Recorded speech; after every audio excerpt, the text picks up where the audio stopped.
Boa noite, queridos e amados irmãos. Shalom, que o Eterno possa estar abençoando você, sua família, cada uma das pessoas que estão neste momento assistindo e que vão entrar para estar assistindo essa transmissão, esta live, na qual nós temos por objetivo continuar um assunto já iniciado há alguns dias atrás, a respeito do retorno de nosso Salvador Yeshua e os sinais que evidenciam este retorno. E a cada dia que passa nós temos mais e mais sinais, mais e mais argumentos para poder dizer que realmente esta palavra profética está em franco cumprimento e que nós precisamos urgentemente ajustar nossas vidas, alinhar nossas vidas a essa realidade, pois sabemos muito bem que quem falou não falha. Yeshua, ele não foi uma pessoa comum, apesar dele ter sido um ser humano comum, um ser humano normal igual eu e você, com sangue, com ossos, com dores, com, vamos dizer assim, propensão a sentir algum tipo de dor, desconforto físico. Ele foi e ele é o Salvador e ele recebeu da parte do Eterno, do Pai, do Criador, uma autoridade como nenhum ser na criação recebeu. Ele é o Filho de Elohim. Ele é o Filho de Deus. E como o Mashiach, como o ungido, ele recebeu da parte do Eterno, do Criador, algo especial, muito grande para desempenhar o seu ministério, o seu serviço, a sua missão aqui nesta terra, quando aqui ele esteve entre nós.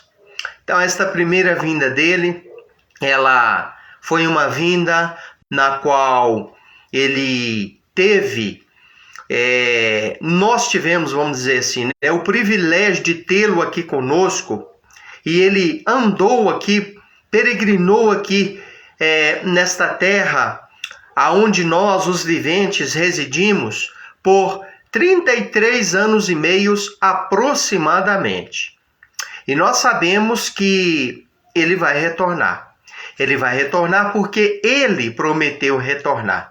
O texto básico no qual nós estamos embasando todos estes ensinamentos que nós estamos desenvolvendo aqui nos últimos dias está em Atos 1, aonde nós vemos, ali na altura do versículo 11, mais ou menos, né?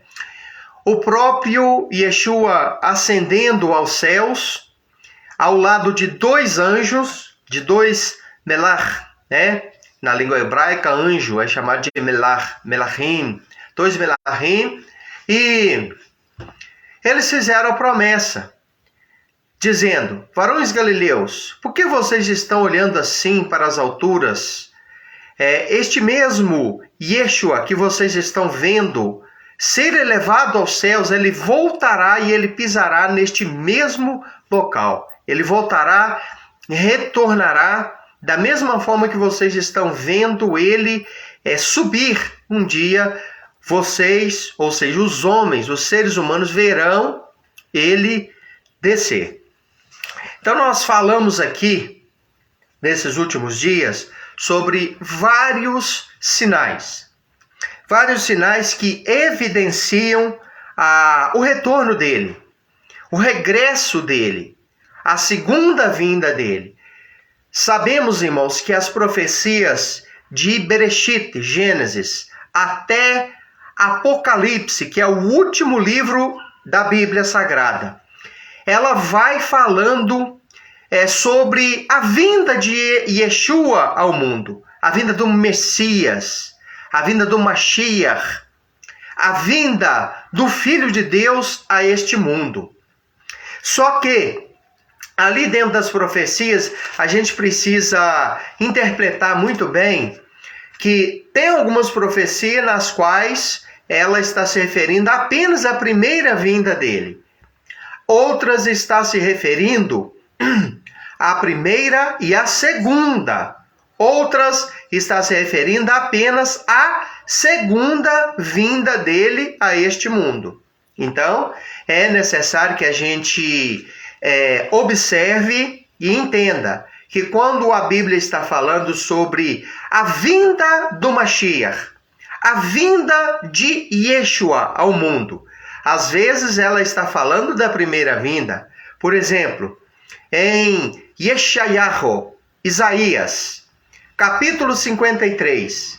Ali dentro daquele texto, a gente pode ver a Bíblia Sagrada falar sobre o servo sofredor, que ele viria na qualidade de um homem de dores. Isso nos arremete à primeira vinda dele, né? Que ele carregaria sobre si as nossas enfermidades, que ele levaria sobre si as nossas dores. Então ali nós vemos que muitas daquelas profecias, aquela descrição de Yeshayahu, Isaías, está se referindo à primeira vinda dele quando ele pisou aqui nesta terra. Já, meus queridos irmãos, por exemplo, em Apocalipse 19, quando a gente lê Apocalipse 19, ela não está falando de um Mashiach que vem para, por exemplo, ser um servo sofredor. Ele vem, Apocalipse 19, como um governante. Ele vem como Senhor. Ele vem como juiz. Ele vem como um executor de uma missão muito importante. Ele vem para instaurar, para restaurar, para instalar neste mundo o reino eterno de Elohim, através do milênio. Então, a vinda dele ali é triunfante. A vinda dele ali, em Apocalipse 19, por exemplo, não está se referindo à primeira, está se referindo à segunda vinda dele. E há alguns outros textos das Sagradas Escrituras que nós podemos ver uma mescla, né? Uma mescla onde se fala da atuação dele na primeira vinda e também na segunda. Então aparecem as duas vindas dele, fatos, acontecimentos proféticos que já se cumpriram e que ainda estão para se cumprir. Então é necessário que a gente observe e veja isso e entenda isso para a gente não fazer confusão. Nós lemos Mateus 24 e extraímos deste texto de Mattiahu, né? Mateus 24, vários sinais até agora, né? Nós vimos aqui ele falar sobre o engano, nós vemos aqui ele falar sobre falsos messias que desviarão a muito. Nós vemos ele falar aqui que haveria no final dos tempos muitas guerras e notícias de guerra distantes e também perto, né? Entre nós. Guerras, rumores de guerra, falsos messias apareceriam, né? Guerras distantes. Ele falou também aqui, meus irmãos, para nós não amedrontar, tais coisas devem acontecer, mas não é o fim, está por vir.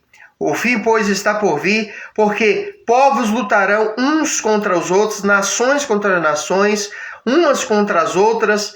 Haverá fomes, terremotos em várias partes do mundo. Isso aí nós estamos vendo acontecer praticamente, irmãos. Quase toda semana acontece algo dessa natureza, né? Alguns países a coisa foi grave, né?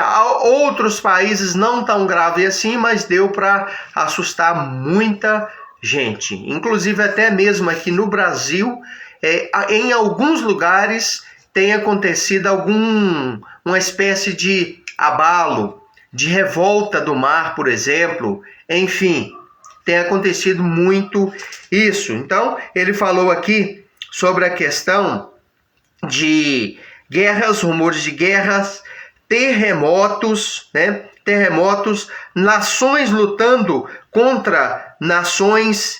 Tudo isso, entretanto, é o princípio das dores de parto. Né? Nós já vimos aqui o porquê que ele usou esta metáfora. Né? Nós sabemos que o filho vai aparecer ao mundo. E antes do aparecimento do filho, de o filho vir à luz, né? Nós sabemos que há uma espécie de dores de parto, princípio das dores antes do filho vir ao mundo. Neste tempo vocês serão presos, punidos, condenados à morte, e todos os povos odiarão vocês por minha causa. Falamos aqui também, na última live, sobre esta questão.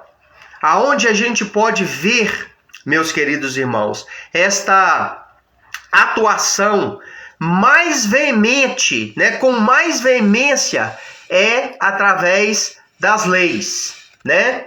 Nós temos visto que muitas leis têm sido criadas para poder coibir e impedir o progresso e o avanço da pregação, do ensino da palavra do Eterno.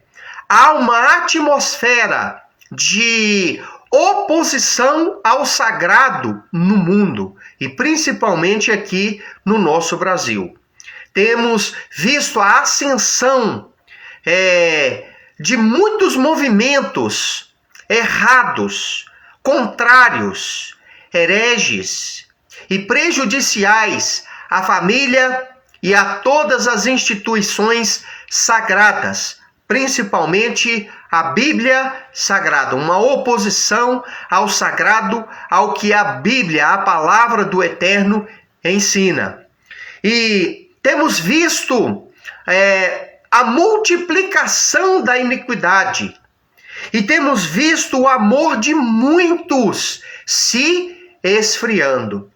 O ódio está crescendo a cada dia mais e mais pelas coisas do Eterno, pelas coisas sagradas, pela ética, pela moral, pelos bons costumes, pelos bons princípios baseados na fé judaico-cristã. Estamos vendo esta ascensão. E o que fazer?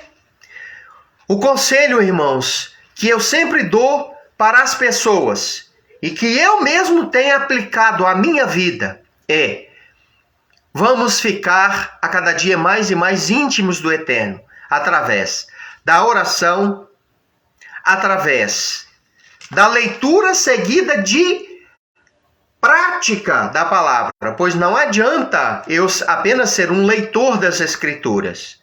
Não adianta eu apenas ser um admirador das Escrituras. Não adianta eu ter a minha Bíblia aberta aqui na estante, enfeitando a casa, pensando que as letras que estão nela vão espantar os mal-olhados, os maus espíritos e tudo que é macumba e todo mal. Não adianta isso. Eu tenho que colocar em prática os ensinos das Escrituras, a fim de que estes ensinamentos produzam um efeito positivo na minha vida.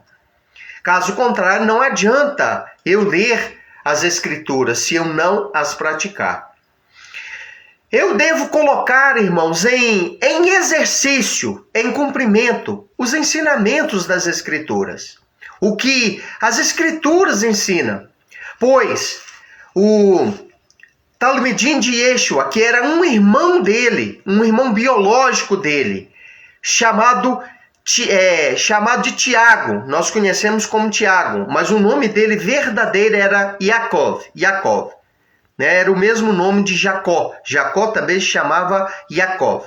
Então Tiago é Yaakov.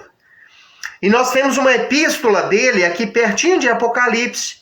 Ele ensina assim, olha, sede não apenas ouvintes, mas cumpridores da palavra. Porque aquele que ouve e não pratica a palavra é semelhante à onda do mar, impelida e agitada pelo vento. Então, meus queridos, nós devemos ser praticantes, não apenas ouvintes, admiradores das Escrituras.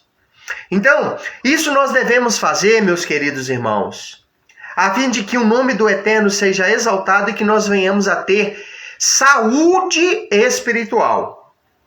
A nossa saúde, a nossa força, o nosso vigor vem pelo exercício e a nutrição que nós fazemos sempre ao nosso corpo, né? A pessoa, por exemplo, que faz exercícios físicos, que corre, que faz caminhada, que anda de bicicleta, que malha na academia e que se nutre constantemente bem através de suplementos alimentares, de uma alimentação balanceada, seguida, né? Coordenada por um nutricionista, por exemplo. Isso faz com que a pessoa tenha saúde física, né? A aplicação desta disciplina por meio de exercícios, alimentação e suplementação alimentar. Agora, irmãos, espiritualmente, as coisas também funcionam exatamente da mesma forma. Você quer estar bem com o Eterno? Você quer ter saúde espiritual, força e vigor? Exercite-se. Exercite as disciplinas espirituais que te trazem os benefícios para a alma, a nefesh, para, meus queridos irmãos, o espírito, para a nossa comunhão com o Eterno, obedecendo os mandamentos da palavra, não apenas admirando, obedecendo os ensinamentos do Eterno, as instruções que o Eterno nos deixou na palavra, ouvindo e escutando a palavra do Eterno. Então, meus queridos irmãos, é isso que nós devemos fazer, né? É isso que nós devemos fazer. Que o Eterno abençoe Dalva Dias, no nome de Yeshua, que o Eterno te abençoe. Daqui a pouco nós vamos estar fazendo uma oração e te apresentando em nome de Yeshua. Então, meus queridos, Yeshua, voltando aqui aos sinais, falou da multiplicação da iniquidade e o esfriamento do amor. O amor de muitos se esfriaria, né? Isso é uma coisa, meus irmãos, a se pensar, né? A se pensar muito bem. Tudo isso que está acontecendo no mundo não é à toa. O Eterno está chamando a atenção da humanidade. Nós estamos, irmãos, à beira, né, de um acontecimento muito forte na humanidade. Nós estamos vivendo o franco cumprimento de profecias deixada para a nossa orientação há mais de 2000 anos atrás por Yeshua HaMashiach, o nosso Messias Salvador. Então, meus irmãos, não é apenas para eu e você admirar. Não é apenas para nós admirarmos estas palavras. Nossa, mas que palavras bonitas. Nossa, mas que palavras maravilhosas. Não, irmão. O Eterno deseja que eu e você coloque em prática todas estas palavras, todos estes ensinamentos que nós, meus queridos irmãos, vimos que ele deixou através, irmão, da sua primeira vinda a este mundo. E vamos então aqui prosseguindo. Ele falou de guerras, ele falou de terremotos, né? Ele falou de prisões e do ódio de muitos por causa do nome dele, né?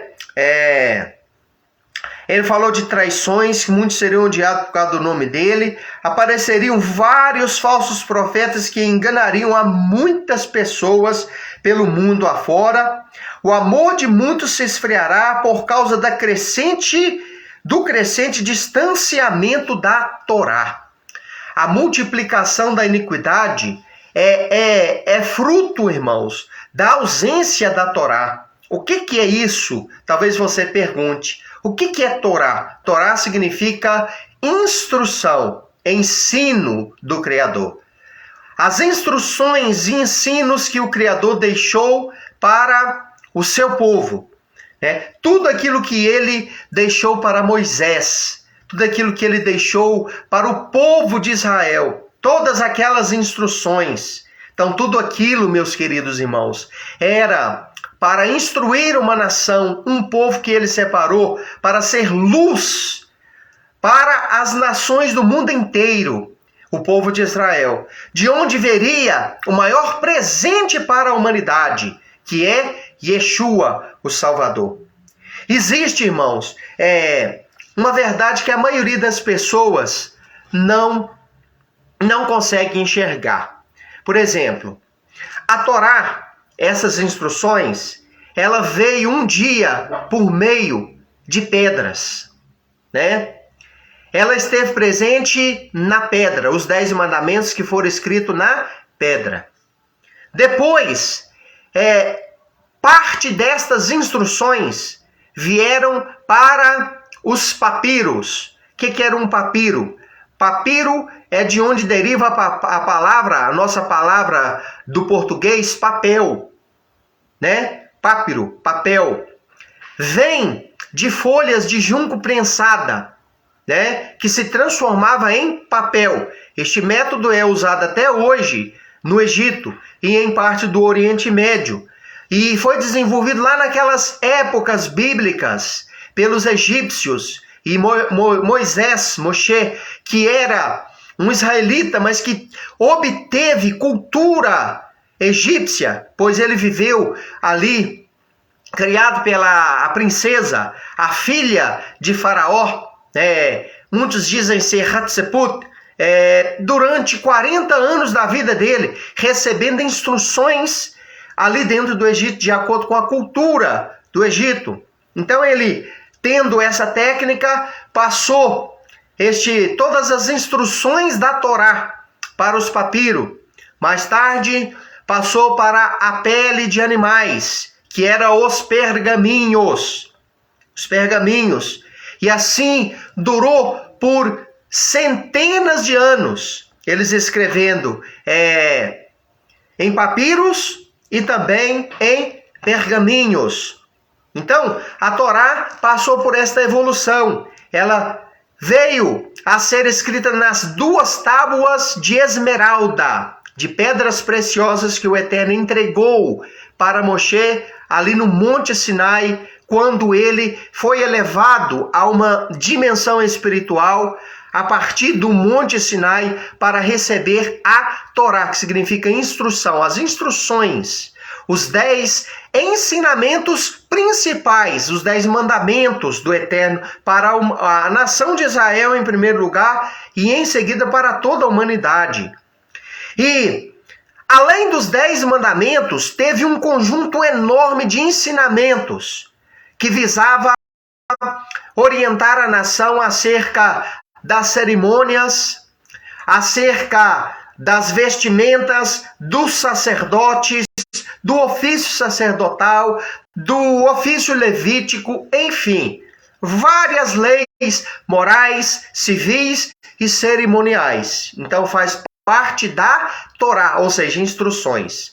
A Torá, quando se fala Torá, ela está se referindo aos 5 primeiros livros da Bíblia. Gênesis,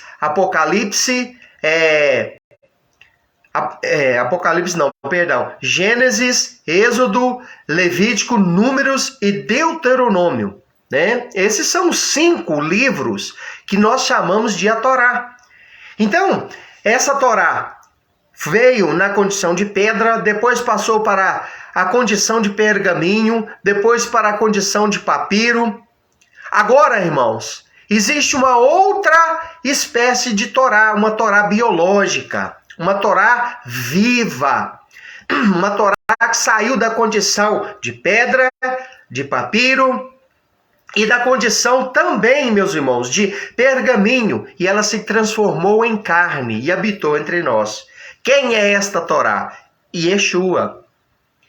Ah, mas quer dizer que Yeshua é a lei de Moisés? É a própria Torá? Sim.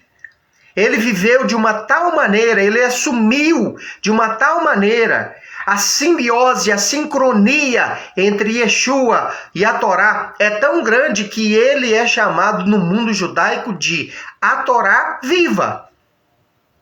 A Torá biológica, a Torá ambulante, que andou, comeu, bebeu, navegou, dormiu, falou, alimentou, bebeu água, descansou. Enfim, a Torá que se tornou visível, de carne palpável e osso. A Torá que teve um aspecto físico. Yeshua é a Torá. Portanto, meu irmão, minha irmã, você que é contra e diz que Yeshua, ou na sua linguagem, linguagem de muitos, Jesus desfez da Torá, aboliu a Torá, você está enganado. Ele não pode abolir a Torá porque ele é a Torá. Abolir a Torá é ir contra ele mesmo, contra a sua própria natureza. É desfazer de uma essência dele mesmo. Então ele não aboliu absolutamente nada. Absolutamente nada, muito pelo contrário, ele foi e ele é a própria incorporação das palavras. O verbo se fez carne. Já leu o primeiro capítulo de Yohanan, João? É isso que ele está se referindo ali. E o verbo, ou seja, a palavra, a Torá, aquilo que era letra escrita em pedra, em pergaminho ou em papiro, se tornou carne e habitou entre nós. É muito bom nós entender isso. Isso é libertador. Como que eu fiquei alegre quando eu entendi, compreendi e ouvi estes ensinamentos. Como que eu me arrependi de ter subido nos púlpitos de igreja por várias e várias vezes, ou ter ido para as classes de escolas bíblicas dominical, igual eu já fui várias vezes, porque eu era professor dentro das igrejas, ensinar que a lei de Moisés passou, a Torá passou, que esse negócio de lei de Moisés é coisa do passado. Mentira! Como que eu estava pecando, errando e transgredindo e levando multidões a transgredir junto comigo. Não, isso não é verdade. Então, por que o amor de muitos iria esfriar? Por causa do distanciamento da Torá. A Torá, meus irmãos, ela não salva. Ela não salva, ela não foi dada para salvar. Quem veio para salvar é Yeshua. O sacrifício dele é que produz salvação. Mas todo o salvo que encontra este benefício através do testemunho, de receber o testemunho de Mashiach, do Messias, Yeshua, ele precisa estar em obediência, em harmonia aos ensinos da Torá. Por quê? Porque a Torá não salva, mas todo salvo precisa obedecer os ensinamentos de Deus, as instruções de Deus. Yeshua disse assim: aquele que me ama guardará os meus mandamentos. E quais eram os mandamentos de Yeshua? Ele criou algum mandamento novo? Não. Os mandamentos dele eram os mandamentos do Pai que ele vivia. Os mandamentos do Pai que ele praticava. Yeshua não veio para trazer uma nova religião. Yeshua não veio para trazer uma novidade teológica. Yeshua não veio para desfazer do que o Pai já tinha feito. Ele veio para vivenciar adequadamente tudo aquilo que o Pai já tinha dado como instrução. Ele veio para colocar em cumprimento todos aqueles ensinamentos que os israelitas tinham, às vezes, dificuldade para entender e não conseguia colocar em prática, porque lhes faltava a compreensão. Ele veio para nos trazer a compreensão exata da vontade do Eterno para com os ensinamentos e instruções que ele tinha deixado para o seu povo. Então, o distanciamento da Torá, né, ele faz com que a iniquidade, o pecado, ele cresça.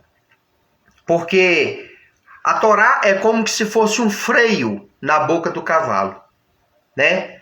É como se fosse uma maneira de nos colocar uma rédea, de nos dirigir corretamente no caminho a andar, de nos paralisar no momento em que nós estamos cometendo excessos. São normas, são parâmetros dados pelo Eterno, que diz assim, olha, até aqui você pode ir, daqui para frente você não pode ir mais. Até certo ponto é lícito, mas de certo ponto para lá já é ilícito.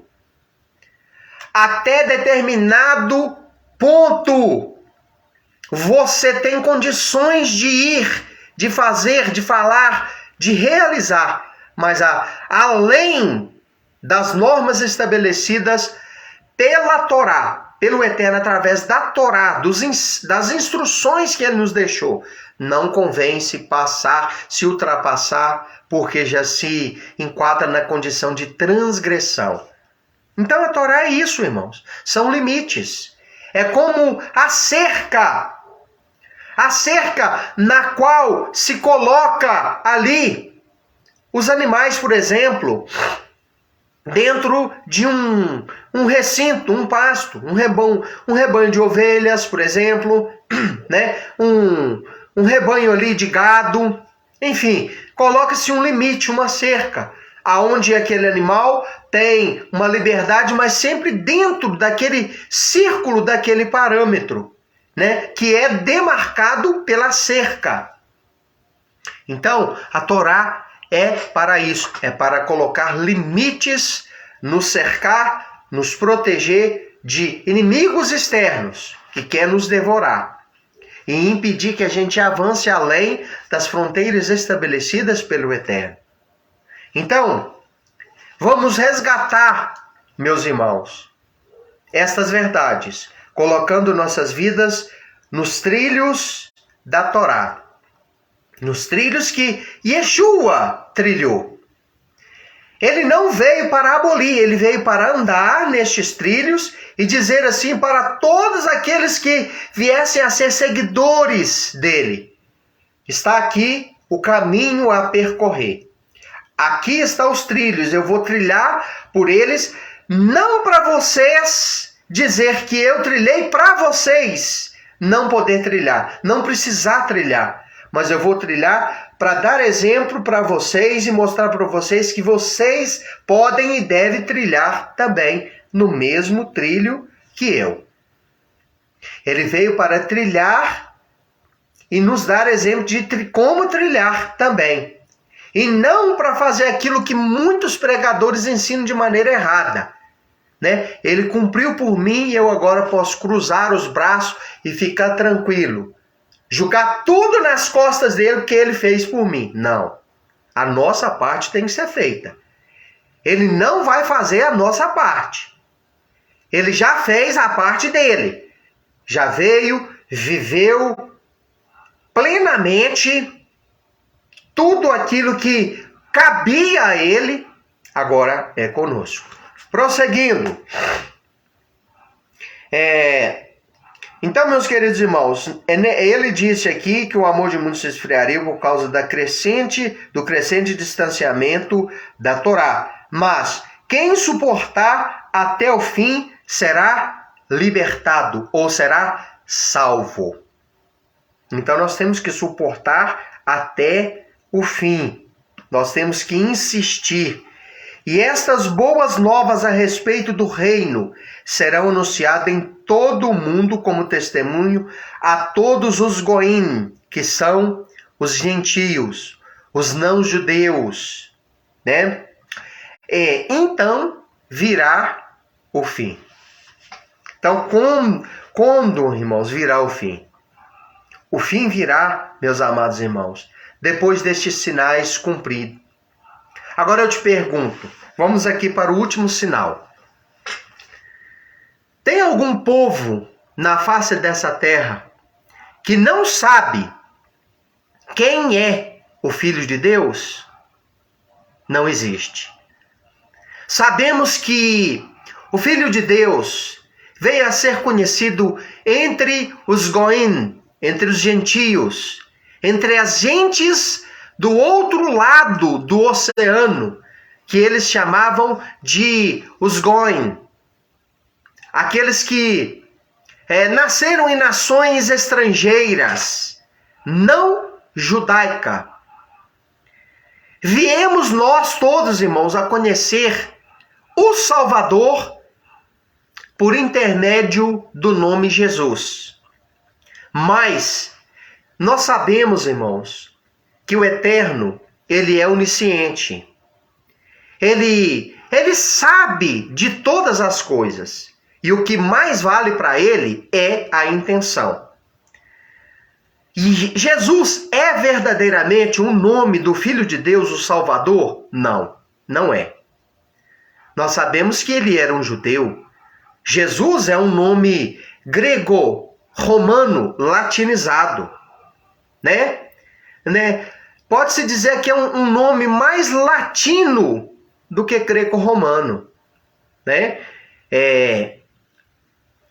O nome do Filho de Deus verdadeiro, que o próprio Eterno, através de um anjo, anunciou a Maria, que era uma judia, uma mulher que não tinha contato nenhum com a cultura grega, muito menos com a cultura romana, porque judeu, irmão, e romano e grego é a mesma coisa de óleo e água, não mistura.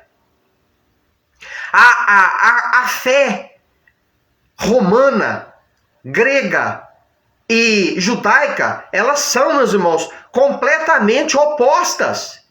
E a cultura nem se fala, não existe. Então, Miriam, era uma mulher judia. Então, como que um anjo vai dar um nome grego-romano para uma mulher judia, colocar no seu filho? Para um povo judeu, eles eram membros, irmãos, da tribo de Judá. Eram judeus puros, de puro sangue. Não tinha como colocar um nome greco-romano em um filho. É a mesma coisa de nós brasileiros, irmãos, né?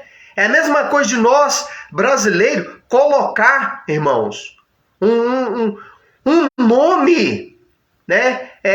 Que não tem nada a ver com a nossa cultura, com o nosso idioma, em nosso filho. Por exemplo, quando nasce um menininho brasileiro aqui no Brasil, você não vai levar ele lá no cartório e registrar ele como Yasser Arafat. É um nome árabe. Eu vou colocar um nome desse do meu filho? Né? Eu não vou, nenhum brasileiro aqui, né, da cultura nossa aqui, vai pegar seu filho e levar ele no cartório. Como que o menino vai chamar? Né? O menino vai chamar Takayaka Namura. Um nome japonês, chinês, sei lá. Como que vai colocar um nome desse, né? Em um menino que não tem nenhum tipo de sangue oriental, chinês ou japonês, ninguém na família. Não tem como. Nós vamos escolher o quê? Ricardo, Rodrigo, Antônio, né? Enfim, os nomes portugueses, brasileiros, que nós estamos acostumados aqui, né? Pode ser até mesmo, às vezes, um nome meio americanizado, mas que a gente simpatize. Por exemplo, John. Tem um grande irmão na fé, chama John Lennon. Por que eles chamam John Lennon? É homenagem a um cantor, né? Então, isso a gente tem costume.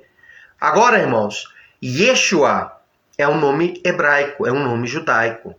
Este é o verdadeiro nome, né? Então, viemos nós conhecer o Filho de Deus com esta nomenclatura que deram para ele, os homens deram para ele, né? Jesus. O nome dele sabemos que é Yeshua. Agora, meus irmãos, ele disse aqui, este evangelho, esta pregação, estas boas novas serão pregadas aos goim, a todos. Ou seja, a mensagem, a boa notícia de que o Salvador já tinha vindo ao mundo, ela deveria atravessar as fronteiras da Judéia. Elas deveriam atravessar as fronteiras israelitas. Elas deveriam ser pregadas no mundo inteiro. Aonde existisse um pagão, as boas novas de que um Messias, Yeshua, o Salvador, já tinha vindo ao mundo e que precisávamos buscar o conhecimento da verdade, se aliançar com Deus por intermédio do testemunho dele, deveriam ser disseminados pelos 4 cantos da terra. Aí ele disse, então virá o fim. Agora eu te pergunto, irmão, tem algum povo em cima dessa terra que não sabe quem é Jesus ou quem é Yeshua? É lógico, irmãos, que quando se fala de Yeshua, muitos não conhecem, porque infelizmente vieram conhecer o nome dado pelo homem. Porque Jesus foi um nome inventado pela Igreja Católica Apostólica Romana. Todo padre que vier a me assistir sabe disso. Pergunta para o seu padre para você ver. Pergunta para o seu pastor. Se ele é teólogo, estudou teologia, ele vai falar, realmente, Jesus foi um nome que foi se desenvolvendo com a evolução da religião, com a evolução do cristianismo, com a ascensão do cristianismo, que foi um sistema implantado por homens também. Yeshua não criou o cristianismo. Ele não criou o cristianismo. O cristianismo foi desenvolvido pelos pais da igreja. É um conjunto de doutrinas que foi sendo formada em concílios com o decorrer dos séculos, formuladas em concílios e oficializadas como normas, parâmetros religiosos, aplicado às nações para substituir a fé original, a fé judaica, que o próprio Yeshua, Jesus, e os seus apóstolos praticaram. Nenhum dos apóstolos foi cristão. Nenhum. Então todos eles nasceram, viveram e morreram sem ouvir este nome que nós conhecemos, né? E que damos para o Filho de Deus, o Messias enviado ao mundo, Jesus. Eles não sabem disso. Ninguém da época deles chamava o Filho de Deus de Jesus. Jesus veio, irmãos, com a ascensão do catolicismo romano, do cristianismo, com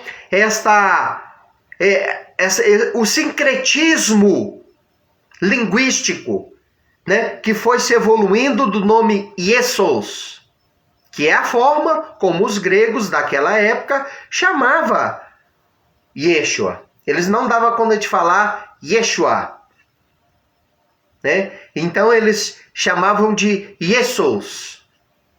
Iesos. Depois, com a evolução, as traduções bíblicas, né?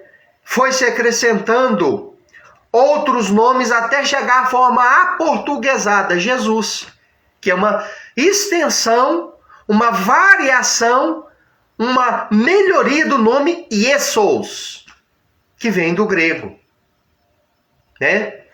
Então, isso aqui não é o que eu quero dizer nesta mensagem, né? Mas a gente tem que tocar neste assunto.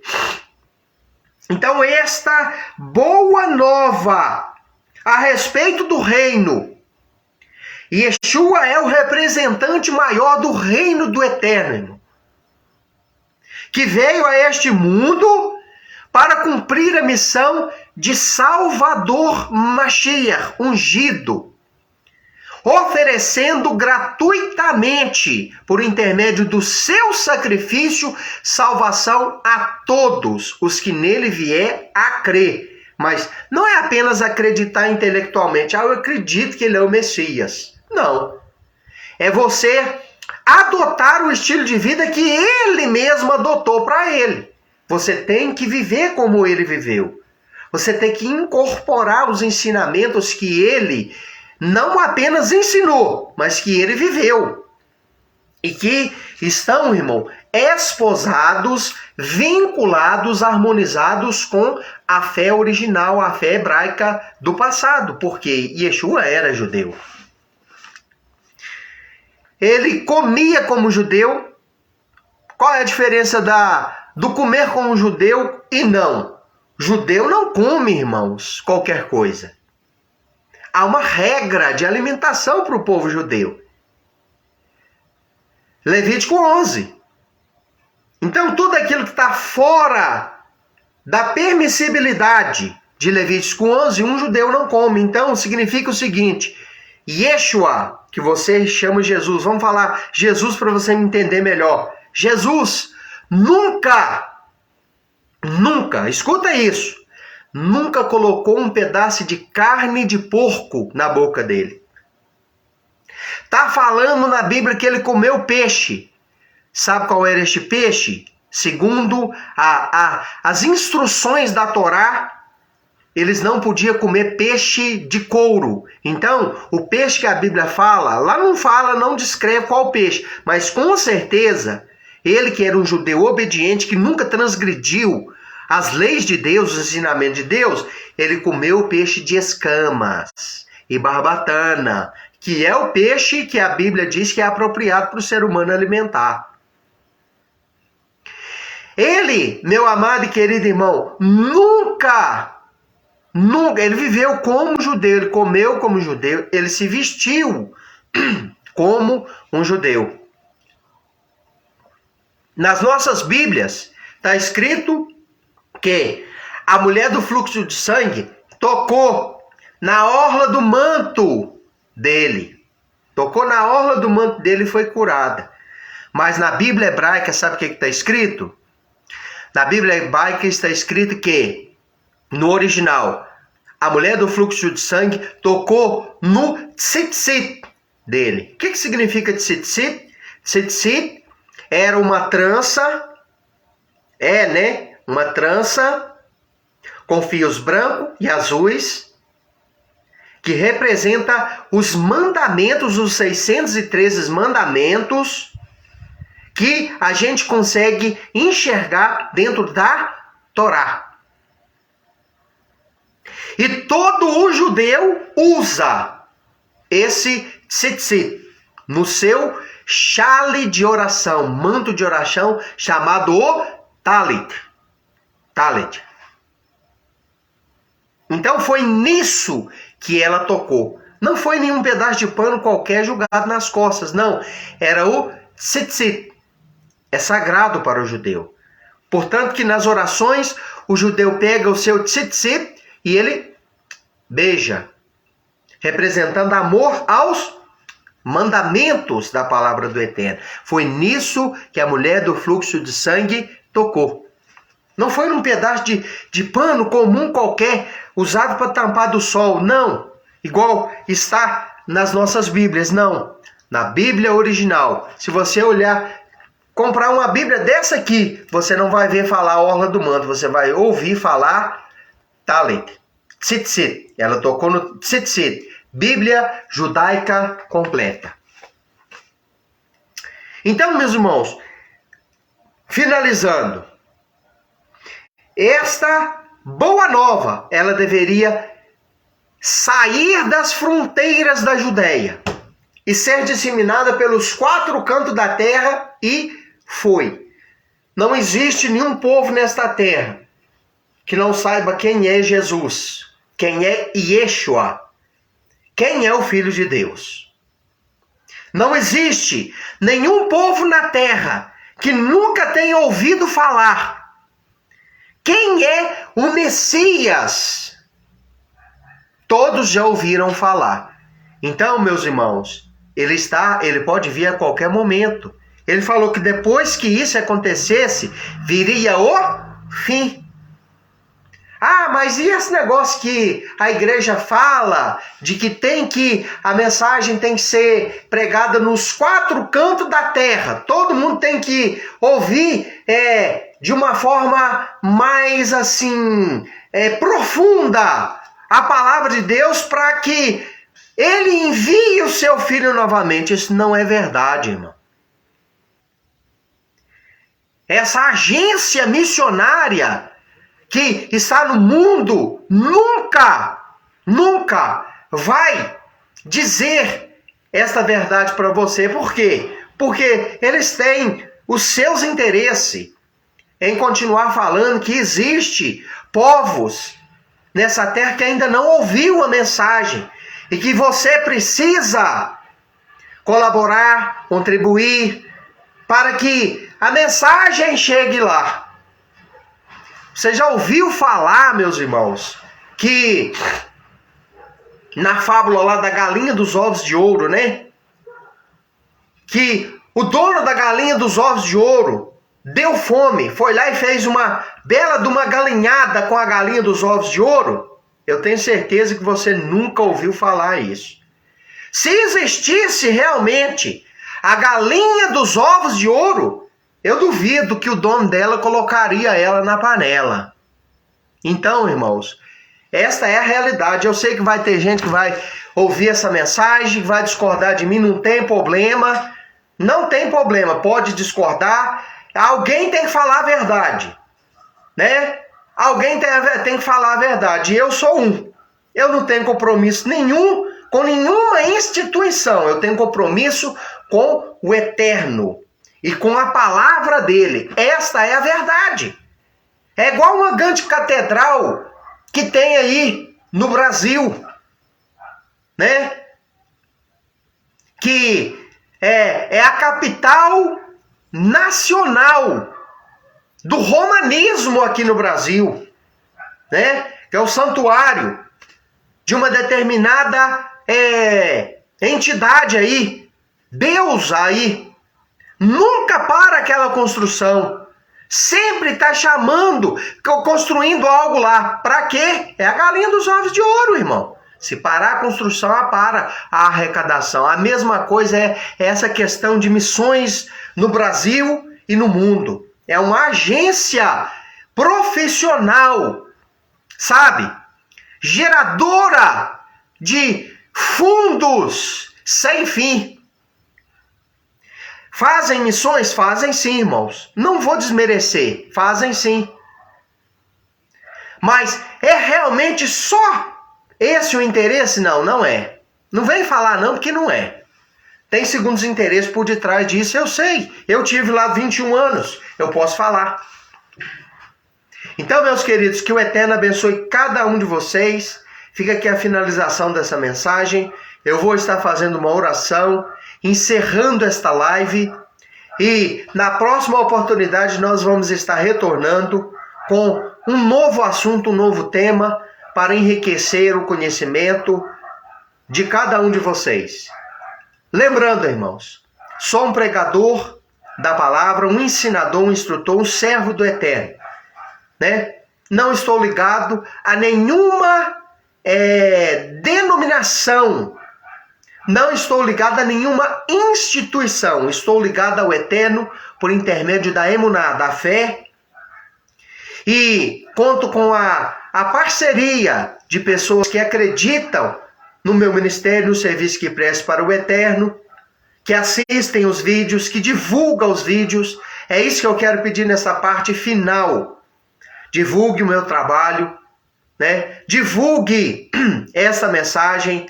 Ajude, colabore, para que eu possa continuar pregando, porque ninguém consegue ensinar, pregar, desenvolver qualquer tipo de atividade, ministério, sozinho, né? É necessário sim a ajuda, só que eu não estou ligado a nenhuma instituição. Não tem nenhuma instituição por detrás de mim, né? Me bancando, me ajudando. Eu já estive ligado a instituições, a 2. Não quis ficar mais, né? Trabalho para me sustentar, né? Conforme ensina a palavra, conforme ensina toda a Bíblia. Então, meus irmãos, isso é muito importante. A sua colaboração, a sua contribuição, né? O seu compartilhamento dessa mensagem, a divulgação. Tudo isso é importante para que a gente continue e tenha condições de continuar desenvolvendo o trabalho para o Eterno. Vamos orar e finalizar. Grande, maravilhoso, santo e poderoso de Israel. Baruch atah Adonai Eloheinu melech haolam b'shem Yeshua HaMashiach. Baruch shem kevod malchuto leolam vaed. Seja enaltecido o teu santo nome. Eu te agradeço por todas as bênçãos e maravilhas. Eu sei que o Senhor é fiel e a sua palavra também o é. Eu sei que o Senhor já enviou seu Filho ao mundo, ó Eterno, a primeira vez. Ele veio, nasceu da forma natural, pelo ventre de Miriam, que concebeu de uma maneira sobrenatural, pela concepção espiritual, e sabemos que Yeshua viveu 33 anos e meio aproximadamente aqui entre nós, morreu em um madeiro, mas foi ressuscitado pelo Eterno no 3º dia, aparecendo a mais de 500 pessoas durante um intervalo de 40 dias, e por fim foi assunto aos céus, se ascendeu aos céus, conforme o chamado do Eterno, aonde ele exerce a função de sumo sacerdote e que um dia retornará a este mundo pela 2ª vez para instaurar em nosso mundo o milênio. Ó Eterno, em nome de Yeshua eu peço que o Senhor abençoe a vida das pessoas que vão assistir esta live, a minha vida, a vida da minha família. Que o Senhor nos abençoe e ajude sempre. Que o Senhor abençoe esta pessoa que está lá do outro lado.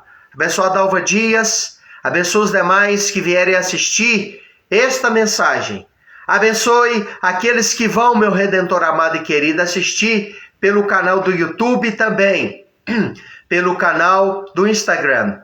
Abençoe e dê a vitória em nome de Yeshua. Amém. Que o Eterno abençoe a todos. Eu peço aos irmãos que sigam as minhas redes sociais, né? A minha página aqui no Facebook, Rodrigo Dias Silva, servo de Adonai. Tenho também o mesmo canal, ele está, você pode encontrar pelo YouTube, né? Rodrigo Dias Silva, servo de Adonai. Se você fazer esse acesso lá, você vai poder encontrar. E agora, recentemente, eu estou também na plataforma do Instagram, como Rodrigo Dias Silva, né? Ali também você vai poder assistir as mensagens, os trabalhos que a gente vai estar estendendo também para o Instagram. Também tem uma conta no Kawaii, onde põe alguns vídeos, pequenos vídeos, né? Para meditação. Que o Eterno abençoe a cada um. E daqui a alguns dias a gente volta novamente com outro tema. Que o Eterno abençoe a todos em nome de Yeshua.